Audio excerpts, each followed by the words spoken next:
السلام عليكم ورحمة الله وبركاته. আলহামদুলিল্লাহ ওয়াকাফা ওয়া সালামুন আলা ইবাদিহিল্লাযিনা ইসতাফা আম্মা বা'দ। সম্মানিত সাংবাদিকবৃন্দ, মাননীয় মন্ত্রণালয় বিভাগ, মন্ত্রী সচিব এবং বাংলাদেশ সরকার সকলকে আন্তরিক মোবারকবাদ জানাই ও শুভেচ্ছা জানাই।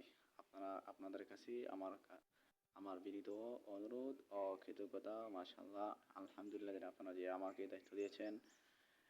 দ্বিতীয় নম্বর কথা হলো আমি বেশি কথা বলবো না, সংক্ষিপ্ত আকারে কথা বলবো। আপনারা নেটওয়ার্ক দিয়েছেন, উন্নয়ন হচ্ছে না আমাদের কোরআনঘাটের ভিতরে কোনো জায়গায় উন্নয়ন হচ্ছে না। রাস্তাঘাটের বর্তমানে অবস্থা বেহাল।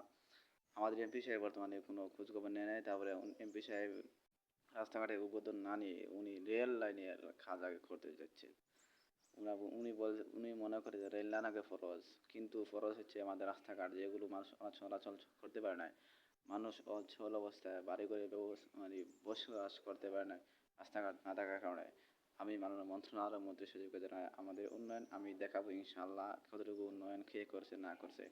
আর আমাদের যে রাস্তাঘাট যে অবস্থা, আমি ওই মাসের ভিতরে আমি বাড়িতে যাব, আমাদের রাস্তাগুলো দেখাবো। আমি ভিডিওর মাধ্যমে আমি বাড়িতে যাবো, হাঁটে হাঁটে রাস্তাঘাট দেখাবো আপনাদের কাছে ইনশাআল্লাহ। তৃতীয় নম্বর কথা হলো অতি শীঘ্রই ডিসেম্বরের মধ্যে, এই ফার্স্ট মাসের ভিতরে আমি ইনশাআল্লাহ ডিসেম্বরের মধ্যে শপথনামা ও মাননীয় স্পিকার ও রাষ্ট্রপতির কাছে আমাদের শপথনামা অনুষ্ঠিত করতে হবে ইনশাআল্লাহ।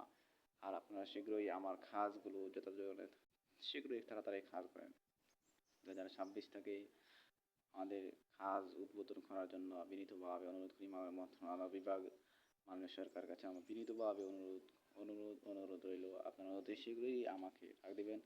আর আপনার যে কাজ দিয়েছে ইনশাআল্লাহ মাঝে মাঝে কথা বলবো ভিডিওর মাধ্যমে, আর এর মধ্যে ভিডিও দেখা দিবেন লেখার মাধ্যমে। আমি ইনশাআল্লাহ আপনাদের কাজ যথাসময়ের মধ্যে পাঠাবো, এগুলো আশা রেখে আমার বক্তব্য সমাপ্ত করলাম। বাংলাদেশ জিন্দাবাদ, বাংলাদেশ চিরজীবক। আসসালামু আলাইকুম।